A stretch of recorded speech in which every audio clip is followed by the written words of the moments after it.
እንኳን ለታላቁ አብይ ጾም በሰላም አደረሳችሁ አደረሰን። በስመ አብ ወወልድ ወመንፈስ ቅዱስ አሐዱ አምላክ አሜን። ታላቁ አብይ ጾም። ጾም የቃሉ መሠረታዊ ትርጉም መታቀብ፣ መከልከል ማለት ነው። በቤተ ክርስቲያናችን እምነትና ትምህርት ጾም ማለት የሰው ልጅ ሕይወቱን ለሰው የሕይወት መመሪያ ላዘጋጀለት ፈጣሪ እየታዘዘ ኃጢአትን ለማስተስረይ የምኞትን ፍትወት ኃይል አድክሞ ሥጋ ለነባቢት ነፍስ ትገዛ ዘንድ በሕግ በታወቁ ጊዜያት ከመብል መጠጥ በመከልከልና የመንፈስ ብርታትም ማስገኛ የጥበብ መንገድ ነው። ጾም፣ ጸሎት፣ ምጽዋት የተያዙ የሥነ ምግባር ሰንሰለቶች ስለሆኑ በተግባር ተጠብቀው ሲተረጎሙ የእኛ ሕይወት ከእግዚአብሔር ጋር እንዲገናኝ ያደርጋሉ። በመጽሐፍ ቅዱስ ተጽፎ እንደምናነበው አበው ማንኛውንም ሥራ ለመሥራት ሲያስቡና ሲያቅዱ እንዲሁም ሲጀምሩና ሲፈጽሙ በጾምና በጸሎት ነው። ሐዋርያው ቅዱስ ጳውሎስ የዲያብሎስን ሽንገላ ትቋወሙ ዘንድ እንዲቻላችሁ የእግዚአብሔርን ዕቃ እንዲሁ ጦር ሁሉ ልበሱ። እግዚአብሔር ዕቃ ጦር የተባሉት መሣሪያዎች ጾም፣ ጸሎት፣ ምጽዋት አጠንክሮ የሚጠቀምባቸው ክርስቲያን የችግር ጊዜ የማለፍ ኃይል ይኖረዋል። ጸሎት እምነት እንዲለመልም፣ እንዲፋፋ፣ እንዲያፈራ ይረዳል። ጾም ደግሞ እምነት ጸሎትን እያጠነከረ ብዙ ድንቅ ሥራን እንዲሰሩ ያደርጋል። ጾም ነፍስን በእግዚአብሔር ፊት ትሑት ያደርጋል። የሥጋን ፈቃድ አስገዝቶ ነፍስ እንድትነጻ እንዲሁም እንድትቀደስ አቋሟን እንድታስተካክል ይረዳል። ጾም ለነፍስ ብቻ ሳይሆን በሥጋ ሕይወትም ለሆድ ዕቃዎች፣ ለሰውነታችን የውስጥ የምግብ ማዘጋጃ ክፍሎች እረፍት ይሰጣል። ጾም ትሑትና ቅንም ያደርጋል። በሥጋዊ ፍላጎቶቻችን ፈቃዶች ላይ አዛዦች መሆናችንን ያረጋግጥልናል። ጾም ለመንፈሳዊ ሕይወታችን ተቃራኒ በሆኑ ርኩሳት መናፍስት በአጋንንት ላይ ኃይል እንድናገኝ ከፈተናዎችም ሁሉ እንድንድን ይረዳል። ክህደትን፣ ጥርጥርን ያጠፋልን ዘንድ እምነትን እንዲሁም በእምነት የምንሠራቸውን ሥራዎች ያጠነክራል። የጥበብ መንገድ የሕይወት ጎዳናን ይገልጻል። የቤተ ክርስቲያናችን ሥርዓትና የሕግ ምንጭ በሆነው ፍትሐ ነገሥት ስለ ጾም በተመለከተ አንቀጽ እንደዚህ ተነግሯል። ሕገ ጾም፣ ጾመ ፈቃድ ተብሎ በሁለትም ይከፈላል። ጾመ ሕግ ሃይማኖታቸው የቀኑ 318ቱ ሊቃውንት በኒቅያ ጉባኤ አበው በወሰኑት መሠረት ፍትሐ ነገሥት አንቀጽ 15 ላይ የተመለከቱና ክርስቲያኖች ሁሉ እንዲጾሙ የታዘዙት አጽዋማት 7 ናቸው። ለዚህም አንደኛው የአብይ ጾም፣ ሁለተኛው የድኅነት ጾም ወይም የሮብ ዓርብ ጾም፣ ሦስተኛው ጾመ ነነዌ፣ አራተኛው የልደትና ጥምቀት ወይንም ገሃድ ጾም፣ አምስተኛው የሐዋርያት ጾም ወይንም ሰኔ ጾም፣ ስድስተኛው የነቢያት ጾም ወይንም ገና ጾም፣ ሰባተኛው የፍልሰታ ጾም ናቸው። ለዚህ አጽዋማት የየራሳቸው የሆነ ታሪካዊ ትንታኔ ያላቸው ሲሆን ሁሉም ያለ ልዩነት በሁሉም ክርስቲያኖች በይፋ በማኅበር እንዲጾሙ የተወሰኑ ናቸው። ጾም ፈቃድ በውሳኔ እንዲሁም በኀጢአት ስሜት የሻረ ሕሊናን ለማጥራት ወይንም ቅድስናን፣ ጸጋን፣ የበለጠ መንፈሳዊ ክብር ለማግኘት በመምህረ ንስሐ አማካኝነት አለዚያ ብቻ እንዲሁም ለብቻው በስውር በግልጽ የሚሻቱትን የሚሰጥ አምላክ ለእርሱ የሚቀርብ ነው።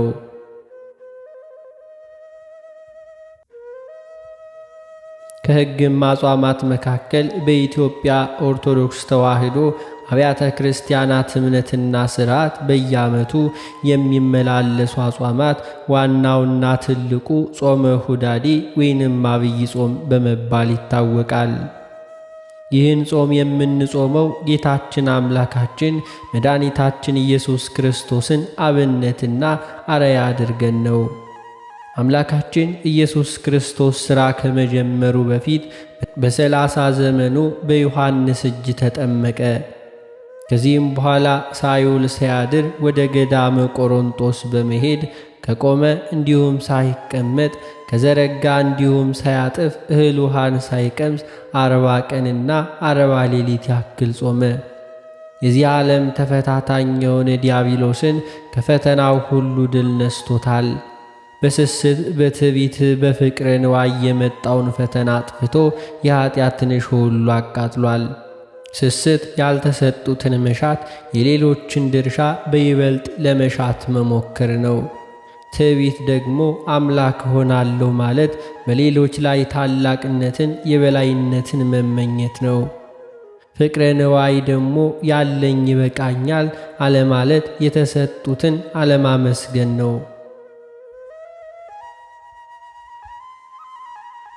እነዚህ ሦስቱም አርዕስተ ኃጣውእ ይባላሉ። እያንዳንዳችን የልቦናችን በር ከፍተን እንደገና ካላስገባናቸው በቀር በጌታችን በኢየሱስ ክርስቶስ ጾም ተወግዷል። ጌታችንና አምላካችን ኢየሱስ ክርስቶስ ለምን 40 ቀንና 40 ሌሊት ያክል ጾመ? አንደኛ እርሱ ሠራኤ ሕግን የሠራ ነውና ሕግንና ነቢያትን ያጸና ዘንድ አንድም ሕግን ይሠራ ዘንድ ጾምን የሥራ መጀመሪያው አደረገ። ሁለተኛው ደግሞ አንድም ለሐዋርያት ለሊቃውንት እንዲሁም ከዚያ በኋላ ለሚነሱ ክርስቲያኖች ሁሉ አርያና ምሳሌ አብነት ለመሆን 40 ቀንና 40 ሌሊት ያክል ጾሞ ጸልዮ ሥራን ጀምሯል። ከዚህም በኋላ ቅዱሳን ሐዋርያት ከእርሱ በተማሩት መሠረት የሥራቸውን መጀመሪያ ያደረጉት እንዲሁ በጾም ነው።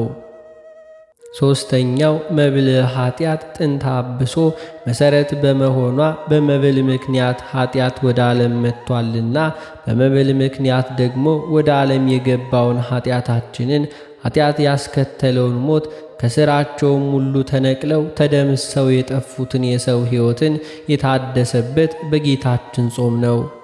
ሰው በሥጋዊ መብልና መጠጥ ብቻ ሰውነቱ የሚያምር በጾም እንዲሁ የሚጠወልግ የሚጎዳ እየመሰላቸው ጾምን የሚፈሩ የሚሸሹ ጥቅም እንደማይሰጥም ሰው ሠራሽ ሥርዓት አድርገው የሚመለከቱ እንዲሁ ብዙዎች ናቸው።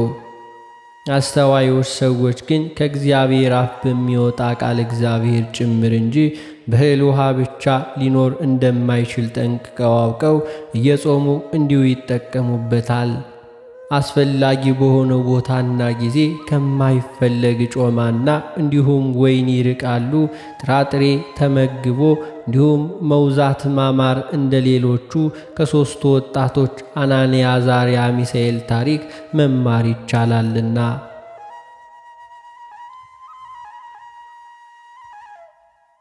አራተኛውም ምሳሌው ይደርስ ዘንድ ነው። ቀድሞ አባቶቹ ነቢያት 40 ቀንና 40 ሌሊት ጾመዋል። ከዚያም ቢተርፍም አተረፈ ብለው ቢጎድልም ጎደለ ብለው አይሁድ ደገኛይቱን ሕገ እንዲሁም ሕገ ወንጌል ከመቀበል ይከለከሉ ነበር። እኔ ሕግና ነቢያትን ልፈጽም እንጂ ልሽር አልመጣሁም ብሏልና። ሕግና ሥርዓትን እየፈጸመ ከሕግ በታች ሆኖ ተመላለሰ። ሙሴ በ40 ዘመኑ ለዕብራውያን ወገን አግዞ ግብፃውያንን ገድሎ በአሸዋ እንዲሁ ቀብሮታል። ሙሴ የወልደ እግዚአብሔር ዕብራዊው ወገኑ የአዳም፣ ግብፃዊው የዲያብሎስ፣ አሸዋው የመስቀል ምሳሌ ነው። ሙሴ ግብፃዊውን ገድሎ በአሸዋ እንደቀበረው ጌታችን ደግሞ ጾሞ ጸልዮ ዲያብሎስን ፈተናን ድል ነስቶታልና። ሙሴ 40 ዘመን በምድያም ኖረ። እስራኤልን ከግብፅ የባርነት ቀንበር ነፃ አውጥቷል። ኢየሱስ ክርስቶስም እንጂ 40 ቀን 40 ሌሊትም ጾሞ ጸልዮ ነፍሳትን ከሲኦል ነፃ እንዲሁም ያወጣልና። ሕዝበ እስራኤል የገዳም ምሳሌ በሆነ እንዲሁም በቃዴስ በረሃ 40 ዘመን ኖረው ምድረ ርስት ኢየሩሳሌም ገብተዋል። ላንተ 40 ቀንና 40 ሌሊት ብትጾሙ ርስት መንግሥተ ሰማያት ትወርሳላችሁ። ሙሴ 40 ቀንና 40 ሌሊትም ጾሞ ጸልዮ የሕይወታችን መመሪያ በእግዚአብሔር ጣት የተጻፈ 10ቱ ቃላት ያለባቸውን ጽላቶች ተቀብሏል። ሕገ ኦሪትንም ሰርቷል። ኢየሱስ ክርስቶስ እንጂ 40 ቀን 40 ሌሊት ጾሞ ጸልዮ ሕገ ኦሪትን አጽንቶ ደገኛይቱን ሕገ ወንጌልን 6ቱን ቃላተ ወንጌል ሰርቷል። ነቢዩ ኤልያስም 40 ቀንና 40 ሌሊት ጾሞ በእሳት ሰረገላ በአውሎ ነፋስ ተነጥቆ ወደ ገነት ብሔረ ሕያዋን አድርጓል። እንዲሁም ገብቷል። እናንተም 40 ቀንና 40 ሌሊት ብትጾሙ ገነት መንግሥተ ሰማያት ትገባላችሁ። ነቢዩ ሕዝቅኤል በግራ ጎኑ 40 ቀንና 40 ሌሊት ተኝቶ 600 ሙታንን አስነስቷል። እናንተም 40 ቀን 40 ሌሊት ብትጾሙ ትንሣኤ ለክብር ትነሳላችሁ ማለት ነው። ዕዝራ 40 ቀንና 40 ሌሊት ከምግብ ተከልክሎ የጥበብ ሕይወት መመሪያ መጽሐፍን ጽፏል። ለዚያም ቀን ሲጽፍ የዋለውን ማታ እንዲሁ ይመገባሉ።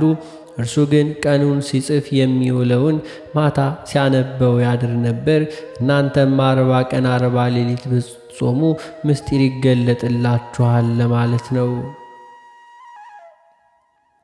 ነቢዩ ዳንኤል ከሀገሩ ከኢየሩሳሌም በምርኮ በተወሰደበት ሀገር በአንድ አምላክ ብቻ ከነበረው ጽኑ እምነት ሳያውለው በጾም በጸሎት ተወስኖ በመገኘቱ ከአንበሶችም አፍ እንደዳነ ሕልምንም የመተርጎም ዕውቀት ጥበብ እንደተሰጠው ሀገሩ ኢየሩሳሌም ነፃ የምትሆንበትን ወገኖቹ እስራኤል ከክህደት የሚመለሱበትን ከዚህም በኋላ ረቂቅና ጠለቅ ያለ የክርስቶስን ሰው የመሆን ምስጢር እንደተገለጸለት በሱባኤው ፍጻሜ መላእክት ተልከው እንዳረጋገጡት የምሥራች ዜና እንዳትሰሙ ፈተናውን ሁሉ ድል እንዳደረገ ነው።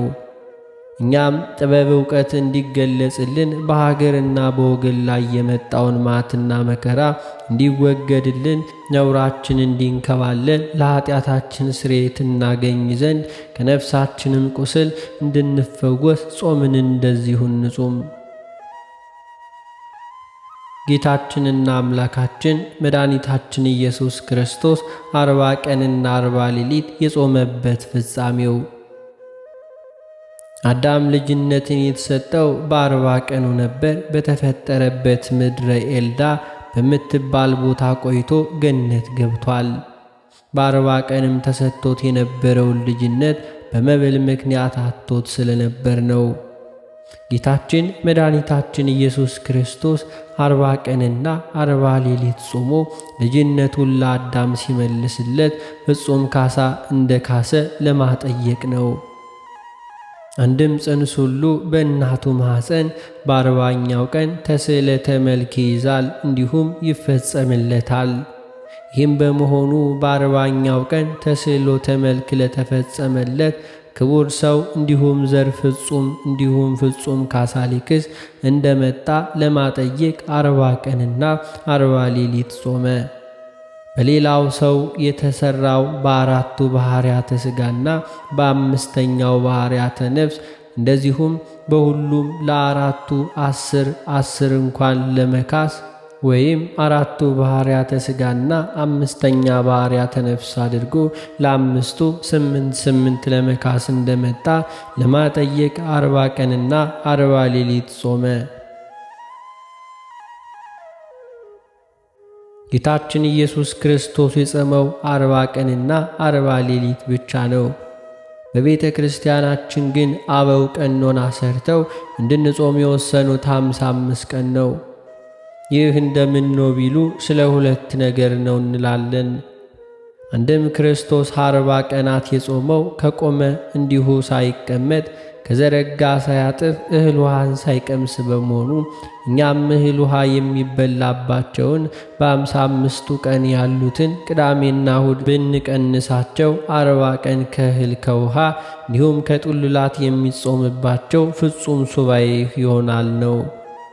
በሌላኛው መልኩ ደግሞ 40ኛው ቀናት ፊትና ኋላ ያሉት ሁለቱ ሳምንታት ከፍ ሲል አበው ሐዋርያት ዝቅ ሲል ሃይማኖታቸው የቀና እንዲሁም ርቱዓነ ሃይማኖት 318ቱ ሊቃውንት ከዚህ በኋላ የተነሱ አበው ሊቃውንት ከ40ው ጾም ጋር አስተምሮ እንዲጾሙ ሕግ ስለሰሩ ነው።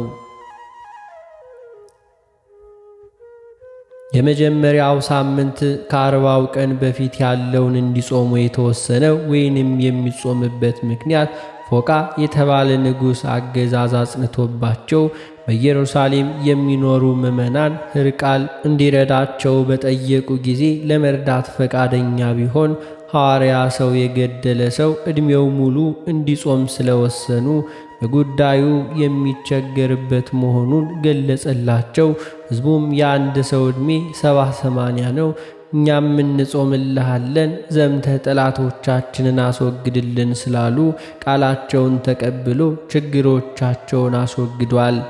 እነርሱም 5 ቀን ተካፍለው ጾመውታል። ያላወቁም ምዕመናኑ ወይንም ሕዝበ ክርስቲያኑ አንድ ጊዜ ያውቁት የተረዱት ከምስጢርም ባለጸጋ የሆኑት አበው ሐዋርያት ጹሙ ብለው ሥርዓት አድርገው በየዓመቱ የሚጾሙ ሆነዋል። አበው ሐዋርያት ከትምህርተ ወንጌል እንዲሁም ምሪት አስቀድሞ 5 ቀን የጾም ልምድ እንደነበራቸው ይታወቃል። ሌላው ደግሞ 40 ቀን በኋላ ከሆሳዕና እስከ ትንሣኤ ያለውን ሳምንት ወይንም ሰሞነ ሕማማት የሚባለው ነው።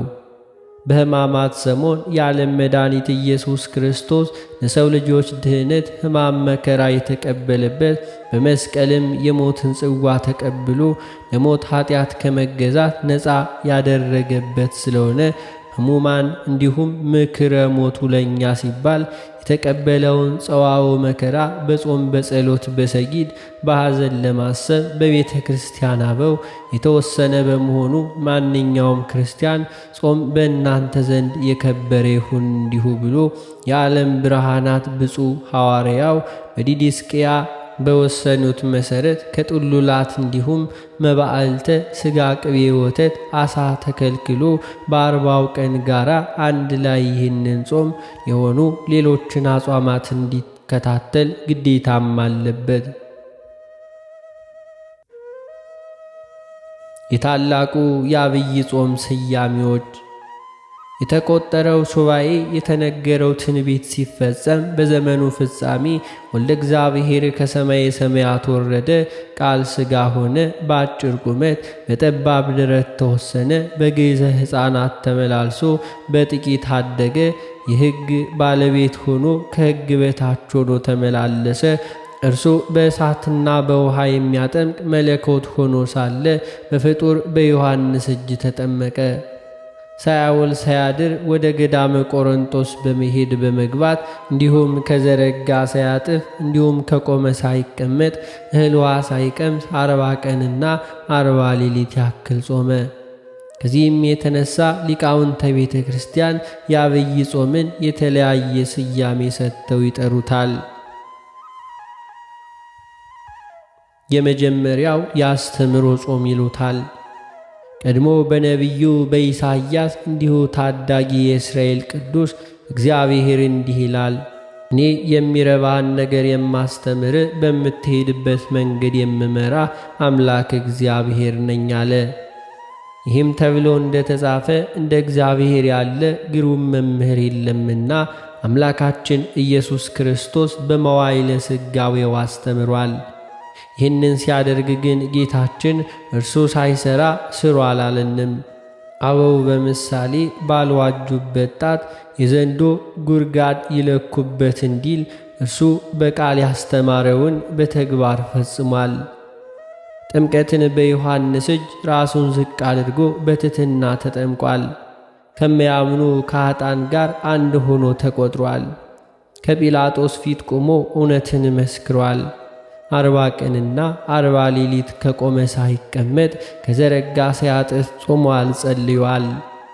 በብሕትውናው በድንግልናውም ኖረ፣ ለመለኮሳት ለባሕታውያን አብነት ይሆን ዘንድ ነውና። ምጡቅ ረቂቅ እንደሆነ ለማጠየቅ በሕቱም ድንግልና ተጸንሶ በሕቱም ድንግልና ተወልዷል። ራብን የማይራብ እንደሆነ ለማጠየቅ 40 መዓልት 40 ሌሊት ጾሟል። የማይደፈር የማይገሰጽ እንደሆነ ለማጠየቅ በባሕር ላይ ተጉዟል። የብርሃናት ብርሃን እንደሆነ ለማጠየቅ ብርሃነ መለኮትን በደብረ ታቦር ገልጿል። የሕያዋን ሁሉ ሕይወት እንደሆነ ለማጠየቅ የ4 ቀን ሬሳ አልዓዛርን አስነስቷል። አቤቱ አንተ የገሰጽከው ሕግን የሚያስተማርከው ሰው ምስጉን ነው እንዳለ ዳዊት በመዝሙሩ። ሁለተኛው የሥራ መጀመሪያ ጾም ይባላል። ክብር ምስጋና ይግባውና ጌታችን መድኃኒታችን ኢየሱስ ክርስቶስ ሁሉ ነገር ከማድረጉ በፊት ለማስተማር ከመጀመሩ በፊት እንዲሁም ለሥራም ከመነሳቱ በፊት ታምራትን ከማድረጉ በፊት 40 መዓልትና 40 ሌሊት ጾሞ እናንተም የሥራችሁ መጀመሪያ ጾም ጸሎት ይሁን ሲል አብነት አርያ በመሆን ከዚህም በኋላ ቅዱሳን ሐዋርያትም የሥራቸው መጀመሪያ ያደረጉት ጾምን ጸሎትን ነበርና ከዚህም የተነሳ ይህ ጾም የሥራ መጀመሪያ ጾም ተብሏል። ሦስተኛው ደግሞ የካሳ ጾም ይባላል። ጌታችንና አምላካችን መድኃኒታችን ኢየሱስ ክርስቶስ በኃጢአት ምክንያት በአዳም ላይ የተፈረደበትን ሞት ለማስቀረት በነፍሱ ተወራርዶ ለአዳም ፍጹም ካሳን ከፈለ። ነገር ግን ካሳ ከፋዩ ነፍሱን ሰጥቶ ካሳ ከፍሎ አዳምን ለመታደግ የተወሰኑ ነገሮችን ማሟላት ነበረበት። ለዚህም መስፈርቶችን ደግሞ አሟልቶ የተገኘ የድንግል ማርያም ልጅ መድኃኒታችን ኢየሱስ ክርስቶስ ብቻ ነበር። ካሳ ከፋዩ ሰውን የሚወክል ሰው መሆን ነበረበት። በመሆኑም ቃል ጸጋና እውነትን ተመልቶ በእኛ አደረ። መለኮት ከሥጋ በተዋህዶ ከበረ። የኃጢአት ደሞዝ ሞት ነው ተብሎ እንደተጻፈ ካሳ ከፋዩ መሞት ነበረበት። እንዲሁም በመሆኑ መጽሐፍ እንደሚል ክርስቶስ ለኃጢአተኞች ሞተ፣ ተቀበረ፣ በሦስተኛውም ቀን ተነስቷልና። ነውር ያለበት እንከን የተገኘበት ሌላውን መታደግ አይችልምና ካሳ ከፋዩ ኃጢአት የሌለበት ንጹሕ ባሕሪ መሆን አለበት። አለበለዚያ ግን ኃጢአት ያለበት ለራሱ መድኃኒትነት ይሻልና። እርሱ ኃጢአትን ሊያስወግድ እንደተገለጠ ታውቃላችሁ፣ በእርሱም ኃጢአት የለም። ካሳ ከፋዩ አምላክ መሆን አለበት። ለምን ኃጣን ከሲኦል ማውጣት ብቻ ሳይሆን የረከሰውን ሰው ልጅም ሥጋ እንዲሁም መቀደስ ነበረበትና።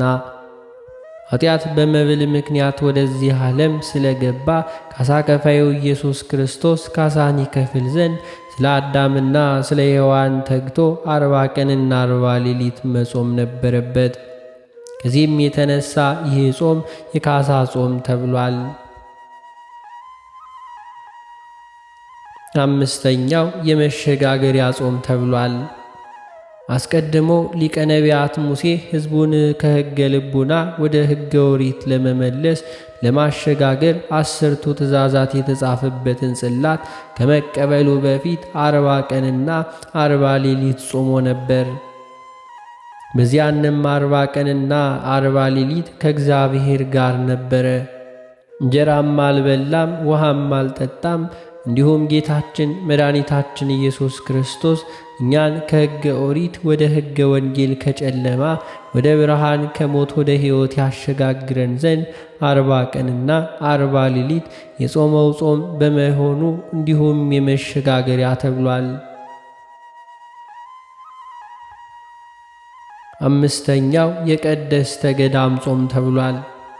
የቀደሙት አበው እነ መልከ ጼዴቅ ሄኖክ በብሕትውናው የኖሩ ጌታችንና አምላካችን መድኃኒታችን ኢየሱስ ክርስቶስ ቀድሶታል፣ ባርኮታል። እንዴት ቢሉ በዮሐንስ እጅ ከተጠመቀ በኋላ ሳይውል ሳያድር ወደ ገዳመ ቆሮንጦስ ሄዶ 40 ቀንና 40 ሌሊት ያክል ጾመ። ይህንን የሚያደረገው ከዚህም በኋላ የሚነሱ አበው በብሕትውና ተወስነው በምንኩስና ጸንተው በገዳም ቢኖሩ ቢጾሙ እንዲሁም ብዙ በረከት እንዳለውና ከራሱም አልፎ ለሀገር ለወገን እንደሚተርፍ ለማስተማር አብነት ሐዋርያ ለመሆን ነው። እነርሱ ግን ዓለምን ንቀው በእግዚአብሔር ፍቅር ተሸንፈው ግርማ ሌሊቱን ድምፀ አራዊቱን ታግሰው በዱር በገደል በዋሻ ተንከራተቱ። የጽድቅ ሐዋርያ ቅዱስ ጳውሎስ በጾሙ ገዳማትን የባረከበት የቀደሰበት በመሆኑ ይህንን ስያሜም ሰጥቶታል። ስድስተኛ የድል ጾም ተብሎ ይጠራል። የዓለም መድኃኒት ጌታችን አምላካችን መድኃኒታችን ኢየሱስ ክርስቶስ በቆሮንጦስ ገዳም ጾሞ የዓለምን ተፈታታኝ ክፉ መንፈስ ከተፈታተነው እንዲሁም እርሱ ድል ነስቶታል። በዚህ ጾም 3 ታላላቅ የኀጢአት አበጋዞች እንዲሁም አርእስተ ኃጣው፣ ስስት፣ ትዕቢት፣ ፍቅረ ንዋይን እነዚህን ድል ነስቶበታልና። ከዚህም በኋላ ተራበ ይላል። የሁሉም ዓይን አንተን ተስፋ ያደርጋል፣ አንተም ምግባቸውን ትሰጣለህ ተብሎ እንደ ተጻፈ የእግዚአብሔር ልጅ እግዚአብሔር በፈቃዱ ተራበ። በለበሰው ሥጋ ተራበ እንጂ መለኮትስ አይራብም። በኀጢአት የጎሰቆለው ሰው እንዲሁም ሥጋ ያጸድቅ ዘንድም ተራበ። በዚያንም ጊዜ የሚፈታተነው ዲያብሎስ ሩቅ ብእሲ መስሎት ወደ እርሱ ቀረበ። አንተ የእግዚአብሔር ልጅ ከሆንክ ይህንን ድንጋይ ዳቦ አድርግ ብሎ እንዲሁ ፈተነው። ጌታችን ኢየሱስ ግን ሰው ከእግዚአብሔር አፍ በሚወጣ ቃል እንጂ በእንጀራ ብቻ አይኖርም ተብሎ ተጽፏል በማለት ቀድሞ በሙሴ በኩል ላይ ለእስራኤል ልጆች የተሰጠውን ትምህርት አስተማረው። በስስት እንዲሁ ሲመጣበት በትዕግሥትም መለሰው፣ ድልም አደረገው። እንደገና በትዕቢትም ሲፈትነው ወደ ቅድስት ሀገር ኢየሩሳሌም ወሰደው። ካህናትን ድል ነስቼ ወይንም አሸንፌ የማላውቀው በገዳም ሲሆን ነው እንጂ ያሸነፍኩት እንዲሁ ብሏልና ካህናትን ድል በምነሳበት በቤተ መቅደስ ሲሆን መች ድል ይነሳኝ ነበር ብሎ ለፈተናው ተዘጋጀ። ጌታም እንጂ በፈቃድ ወደ ኢየሩሳሌም ሄደ።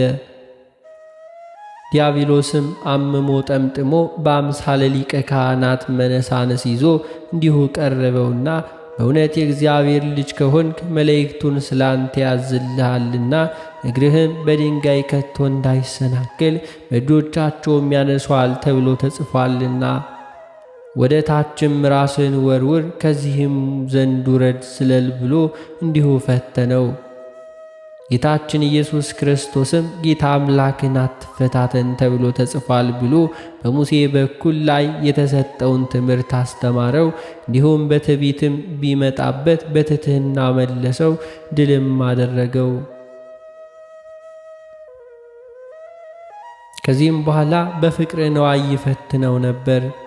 ወደ ረጅም ተራራማ ወጣው።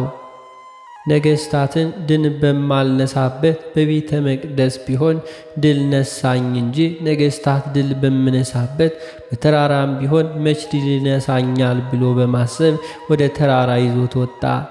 የዓለምን መንግሥት ሁሉ አሳየው። ጠጠሩንም ወርቅ ብር፣ ቅጠሉንም ደግሞ ግምጃ አስመስሎ አሳየው። ዲያብሎስ ይህንን ሁሉ ካሳየው በኋላ ደፋር ነውና ብትሰግድልኝ እጅ ብትነሳኝ ይህን ሁሉ እሰጥሃለሁ አለው።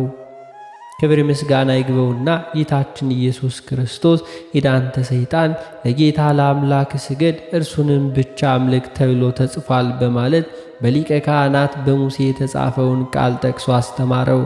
በፍቅረ ነዋይ ይፈትነው ዘንድ ቢመጣበት እንዲሁም በጸሊያ ነዋይ ይመልሰው ዘንድ ድልም ነሳው። ከዚህም የተነሳ ይህ ጾም የድል ጾም ተብሏል። ሰባተኛው ጾመ ሁዳዴ ይባላል። ሁዳዴ ሁዳዳ ከሚለው ቃል የተገኘ ሲሆን ትርጉሙ ሰፊ እርሻ መሬት ወይንም ሰፊ ርስት ማለት ነው። በመሆኑም በጥንት ጊዜ በአገሮች እንዲሁም ለባለ ርስቶች የሚገቡ የሚያርሱት መሬት ሁዳዴ ተብሎ ይጠራ ነበር። የርስቱ ባለቤት የሁላችን ባለቤት ጌታ የሁላችን ሰሪ እግዚአብሔር ነው። እኛ ደግሞ ለእግዚአብሔር በፍርሃት እየተገዛን በትሕትና እንዲሁም በትጋት የምንጾመው ጾም በመሆኑ ጾመ ሁዳዴ ተብሏል። በሌላው ይህ ጾም ካህን፣ ምእመን፣ ባለጸጋ እንዲሁም ድሃ፣ ነጭ፣ ጥቁር፣ ታናሽ፣ ታላቅ ሳይል ሁሉም ይጾመዋል። ሁሉ የእርሱ ፍጥረት እንዲሁ ነውና እጆች ሰሩኝ አበጁኝ እንዳስተውልም አድርገኝ። ይህንንም እንዳለ ቅዱስ ዳዊት ሁላችን የፈጠረን በእጆቹ ያበጀን እንዲሁም በመዳፉ የቀረጸን እርሱ ነውና ለእግዚአብሔር በፍርሃት እንገዛ፣ በቅድስናም ሆነን ይህንን ጾም እንጹም። ለእግዚአብሔር በፍርሃት ተገዙ፣ በራድም ደስ ይበላችሁ እንዳለ ዳዊት በመዝሙሩ። ስምንተኛው አብይ ጾም ይባላል። አብይ ማለት የቃሉ ትርጓሜ ዋና፣ ትልቅ፣ የሚበልጥ ማለት ነው። ሌሎች አጽዋማትን የምንጾመው ከቅዱሳን አበው ነቢያት፣ ሐዋርያት እንዲሁም ከትውፊት የወረስናቸው የኑሮውን ፍሬን ነው። በዕብራውያን ምዕራፍ 13 ከቁጥር 7 ላይ ሐዋርያው ቅዱስ ጳውሎስ የእግዚአብሔርን ቃል የተናገሯችሁን ዋኖቻችሁን አስቡ፣ የኑሯቸውንም ፍሬ እየተመለከታችሁ በእምነት ምሰሏቸው እንዲል ዋኖቻችሁ የተባሉት አበው ነቢያት፣ ሐዋርያት፣ ሊቃውንት እምነታቸው እንዲሁም በሥራቸው የተገለጸ ኢየሱስ ክርስቶስ ጻድቅ እንደሆነ እነርሱም ጽድቅን በእምነት ያደረጉ ቅዱሳን ጻድቃንን አርያነት አብነት አድርገን የምንጾማቸው ናቸው። የአብይ ጾም ግን አብይ ወይንም ታላቅ ያሰኘው አንድም በመጾም ቀን ብዛት 55 ቀኖችን ይዟል። እንዲሁም የቅዱሳን ፈጣሪ የሁላችንም አባት ጌታችን መድኃኒታችን ኢየሱስ ክርስቶስ ነውራችንን ሊያንከባልልልን፣ ኃጢአታችንን ሊያስወግድልን፣ መርገማችንን ሊሽርልን፣ ከስራታችን ሊፈታን፣ አርያ ምሳሌ ሊሆነን፣ ጸጋን መልሶ ሊያለብሰን፣ የፍቅራችንንም ሐሳብ ሊያጠግበን፣ ከዘረጋውም ሁሉ ሳያጥፍ ከቆመ እንዲሁም ሳይቀመጥ እህል ውሃ ሳይቀምስ የጾመው ጾም በመሆኑ ነው። ዘጠነኛው ስያሜ ጾመ አርባ በመባል ይታወቃል። ምንም እንኳን የቀኖቹ ብዛት 55 ቀን ቢሆኑም 7ቱ ቅዳሜና 8ቱ እሁዶች 15 ቀን ከጥሉላት ብንጾም እህል ውሃ ግን ይቀመሳልና ፍጹም የሱባኤ ቀን 40 ቀናት ናቸው። እንዲህም ኢየሱስ ክርስቶስ የጾመው 40 ቀን 40 ሌሊት በመሆኑ ጾመ አርባ እየተባለ ይጠራል። በሌላ የመጀመሪያና የመጨረሻ ሳምንት በአበው ውሳኔ በቀኖና ቤተ ክርስቲያን አብሮ እንዲጾም የተወሰነ በመሆኑና የጾሙን ይዘት የማይቀይረው ስለሆነ አርባ ጾመ አርባ እየተባለ ይጠራል። 10ኛውና የመጨረሻው የመዘጋጃ ጾም በመባል ይታወቃል። ቀድሞ እስራኤል በግብፅ ምድር በባርነት በነበሩበት ጊዜ እግዚአብሔር ፈርዖንን በነጻነት ይገዛልኝ ዘንድ ሕዝቤን ልቀቀው ቢለው ፈርዖን ልቡን አደነደነ፣ አሻፈረኝ በማለቱ የእግዚአብሔር ልጅ በ9 ጽኑ ታምራት በግብፅ ላይ እንዲሁ ተገለጸ። ፈርዖን ግን አልተመለሰም። እግዚአብሔር ግን እንደገና ሌላ መቅሰፍትን አመጣ። ሞተ በኩርን ከፈርዖን ቤት እስከ ጠራው ሰው ድረስ እንዲሁ አዘዘ። እንዲህም ብሏልና እስራኤል የበኩር ልጅ ነው፣ ይገዛልኝ ዘንድ ልጄን ልቀቅ አልሁ። አንተም እንዲሁ ትለቀው ዘንድ እምቢ አልህ። እነሆ እኔ የበኩር ልጅህን እገላለሁ። ሙሴ ግን እንዲህ ከሆነ የእስራኤልን በኩር ሊሞት አይደለምን ቢለው እግዚአብሔር እንግዲህስ እንዲህ እንዳይሆን ስለ እስራኤል የበኩር ልጆች ሞትክ በእያንዳንዱ ቤት አንድ ጠቦት በግ ይሰዋ፣ ሥጋውንም ሁሉ ብትሉ ደሙንም ግን በመቃኑ በጉበቱ ላይ ይርጩት፣ ይቀቡትም። ደሙንም ባየው ጊዜ ከእናንተ አልፋለሁ። እኔም የግብፅን ሀገር በመታው ጊዜ መቅሰፍት ለጥፋት አይመጣባችሁም። በመሆኑ እስራኤል በሞተ በኩር ይድኑ ዘንድ ነውር የሌለባትን ጥፍሩ እንዲሁ ያልዘረዘረውን፣ ቀንዱ ያልከረከረውን፣ ጠጉሩ ያላረረውን የፋሲካ ጠቦት በግ አዘጋጅተዋል። ሐዋርያው ጳውሎስ እንዲሁም አጥፊው የበኩሮቻቸው ልጆች እንዳይነካ ፋሲካና ደምን እንዲሁም መርጨት በእምነት አደረገ። ይህም በማለት ይህንን ሁሉ ግልጽ አድርጎታል።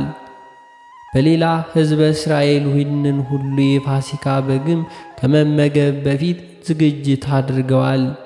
ወገባችሁንም ታጭቃችሁ ጫማችሁንም በእግራችሁ በበትራችሁም በእጃችሁ አድርጋችሁ ፈጥናችሁ እንዲሁ ትበሉታላችሁ። እርሱም የእግዚአብሔር ፋሲካ ነው ተብሎ የታዘዘው ነበርና። እኛም የአዲስ ኪዳን ክርስቲያኖች ነውራችን የተንከባለለበት መርገማችን የተሻረበት ለ5500 ዘመን በሥጋም በነፍስም ላይ ሰልጥኖ የኖረው የሞትን አበጋዝ ድል የነሳንበት እንዲሁም ቀራንዮ በግ ኢየሱስ ክርስቶስ ነው።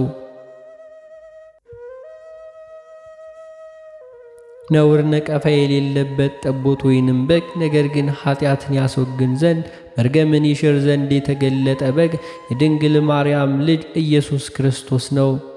እርሱ በሐሳብ በቃል እንዲሁም በሥራ ንጹሕ ባሕሪ ኃጢአት ለባሕሪው የማይስማማው እንከን የማይወጣለት ነቀፋ ያልተገኘበት ቅዱስ ነው። የአዲስ ኪዳኑ በግ ኢየሱስ ክርስቶስ እንደሆነ ነቢያት በትንቢት ሐዋርያትም በስብከታቸው ለመታረድ እንደሚነዳ ጠቦት በሸላቾች ፊት ዝም እንደሚል በግ እንዲሁ አፉን አልከፈተም። እነሆ የዓለምን ኃጢአት የሚያስወግድ የእግዚአብሔር በግ፣ የታረደው በግ ኃይልና ባለጠግነት፣ ጥበብ፣ ብርታትን፣ ክብርን፣ ምስጋናንም በረከትንም ሊቀበል ይገባዋል በማለት ግልጽ አድርገው አስተምረዋል። እስራኤል ከሞት በኩር ይድኑ ዘንድ የፋሲካውን በግ እንዳዘጋጁ እኛም ፍጹም ድህነትን እናገኝ ዘንድ ፋሲካችን ክርስቶስ እንዲሁ ታርዷል። በደሙ ነጽተናል። ነውርና እድፍ እንደሌለው እንደ በጉ ደም በክብር በክርስቶስ ደም ተዋጅታችኋል እንዳለ ጳውሎስ። እርሱ የፋሲካው በግ በሰው ጊዜ ከባርነት ወደ ነፃነት እንደተሻገሩ እኛም በፋሲካችን በክርስቶስ ከድካም ወደ ኃይል፣ ከሞት ወደ ሕይወት፣ ከመከራ ወደ ረፍት፣ ከውርደት ወደ ክብር አልፈናልና ከሲኦል ወደ ገነት ተሻግረናልና። በመሆኑም ይህንን የእግዚአብሔር ፋሲካ የቀራንዮ በግ ቅዱስ ሥጋውን ለመብላት ቅዱስ ደሙንም ለመጠጣት መዘጋጀት ያስፈልገናል። ወገባችንን በንስሐ በንጽሕና ታጥቀን የወንጌልን ጫማ ተጫምተን ምግባራችንን ከሃይማኖት አስተባብረን ይዘን ነገረ መስቀሉን እያሰብን ሥጋውን ደሙን ለመብላት ለመጠጣት ይህ የጾም ጊዜ የመዘጋጃ ጊዜ በመሆኑ የመዘጋጃ ጾም ተብሏል። ጌታችን መድኃኒታችን ኢየሱስ ክርስቶስ ይህንን ጾማችንን ጸሎታችንን ይቀበልልን።